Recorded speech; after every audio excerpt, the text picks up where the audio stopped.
नमस्कार, मैं डॉक्टर उज्ज्वला पत्की एक गायनेकोलॉजिस्ट हूँ और पिछले 37 ईयर्स से कोल्हापुर में पत्की हॉस्पिटल में सेवा में हूँ। आज मैं आपके लिए हेवी मेंस्ट्रुअल ब्लीडिंग मतलब मेंसेस के दरमियान जो हेवी ब्लीडिंग होता है उसके सिलसिले में जानकारी लेके आई हूँ। मेंसेस की शुरुआत लगभग 9 ईयर्स से 14 ईयर्स तक हो जाती है। ये हर एक लड़की के बारे में अलग अलग उम्र हो सकती है। वैसे ही मेंसेस रुकने की मतलब मेनोपॉज की एज लिमिट 45 से 52 तक होती है।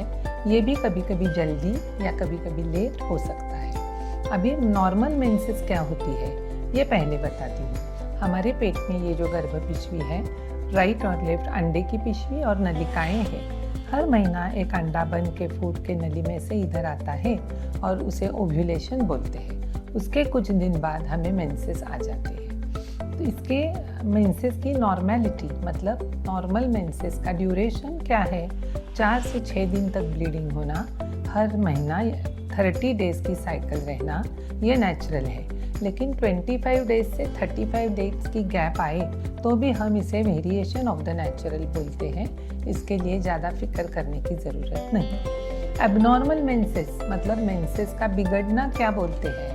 या तो बहुत जल्दी एमसी आ जाए मतलब हर 15 दिन ब्लीडिंग हो, हर 10 दिन ब्लीडिंग हो, ये पहली बात। दूसरी बात होती है कि ब्लीडिंग में फ्लो बहुत ज़्यादा हो, गड्ढे गिरना, क्लॉटिंग होना। तीसरी बात होती है ज़्यादा दिन तक ये ब्लीडिंग चालू रहता है मतलब रोज़ हल्का ही ब्लीडिंग हो लेकिन 8-10 दिन चलता है। तो ये वेरिएशंस मतलब ये बदलाव जब एमसी में आप महसूस करोगे तो ज़रूर आपके डॉक्टर को दिखाइए। चाहे कितनी भी उम्र की लेडीज़ हो, छोटी बच्ची हो जिसकी नई एमसी शुरू हो रही है, या एल्डरली वुमन हो 50 के आसपास जिसको एमसी जाने का वक्त है। लेकिन ये वेरिएशंस में कुछ भी आपको लगे तो आप डॉक्टर की सलाह लेना ज़रूरी है। आप क्लिनिक पहुंचने के बाद डॉक्टर पहले आपकी फिजिकल एग्जामिनेशन करेंगे। उसमें ब्लीडिंग कितनी है ये उन्हें जांच में मालूम पड़ेगा। ज़रूरत पड़े तो स्पेक्युलम डाल के भी एग्जामिनेशन करेंगे। बाद में आपके कुछ रिपोर्ट बनाएंगे। ब्लड रिपोर्ट्स में आपके हार्मोन्स, आपका हीमोग्लोबिन, थायराइड ये चेकअप होगी। थायराइड के चढ़ उतार से भी एमसी में बदलाव हो सकता है। हीमोग्लोबिन कम हो तो एनीमिया की वजह से आपको कमज़ोरी महसूस होगी, उसके हिसाब से दवाइयाँ दी जाएगी। और इसके बाद अगर गरज लगे तो आपका सोनोग्राफी हो जाएगा। सोनोग्राफी एक बहुत महत्वपूर्ण, बहुत सिंपल और कुछ भी तकलीफ न करने वाली जांच है जिसमें ये पूरी सिस्टम की सब जानकारी मालूम पड़ेगी। ब्लड टेस्ट और सोनोग्राफी के बाद आपका निदान हो जाएगा। निदान में अगर हार्मोनल इम्बैलेंस हो जो छोटी उम्र वाली लड़कियों में ज़्यादा कॉमनली दिखता है उसके हिसाब से दवाइयाँ दी जाएगी। पीसीओडी ये नाम आपने सुना ही होगा। इसका मतलब है पॉलीसिस्टिक ओवेरियन डिसीज़, जिसमें ये जो अंडे हैं ये बड़े होकर फूटते नहीं हैं, छोटे छोटे अंडे बंद रहते हैं और कभी कभी बीच बीच में ब्लीडिंग हो जाती है। कभी कभी 4-4 महीने तक एमसी नहीं आती। इसे पीसीओडी बोलते हैं। अगर पीसीओडी डायग्नोस हुआ तो उस हिसाब से आपको दवाइयाँ दी जाएगी।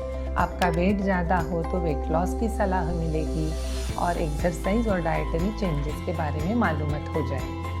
अगर आपके डायग्नोसिस में इधर सर्वाइकल पॉलिप लगा तो वो पॉलिप निकाल के नशा दे के पॉलिपेक्टमी जिसे बोलते हैं, डीएनसी और हिस्ट्रोस्कोपी भी उसी के साथ साथ हो जाएगी। डीएनसी और हिस्ट्रोस्कोपी एक बहुत आसान एग्जामिनेशन का तरीका है जो नशा दे के करते हैं, जिसमें गर्भ पिशवी के अस्तर की जांच, सर्विक्स की जांच और अगर पॉलिप वगैरह हो तो उसकी भी हिस्टोपैथोलॉजिकल जांच हो जाएगी।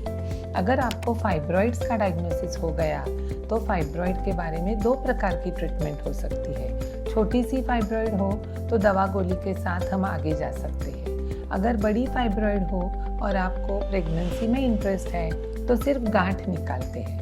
और अगर फाइब्रॉइड बड़ी हो और आपकी प्रेगनेंसी का इंटरेस्ट नहीं है, उम्र 40 के बाद हो चुकी है, तो आपकी पिशवी ही ये पूरी सिस्टम क्लियर हो जाती है। इसे हम हिस्टेरेक्टमी बोलते हैं। तो आपका जैसे निदान होगा वैसे आपका उपचार होगा। तो आप जरा भी तकलीफ एमसी में हो गई तो तुरंत डॉक्टर के पास जाइए। सही जांच करवा लीजिए और सही तरीके से ट्रीटमेंट चालू कर दीजिए। धन्यवाद।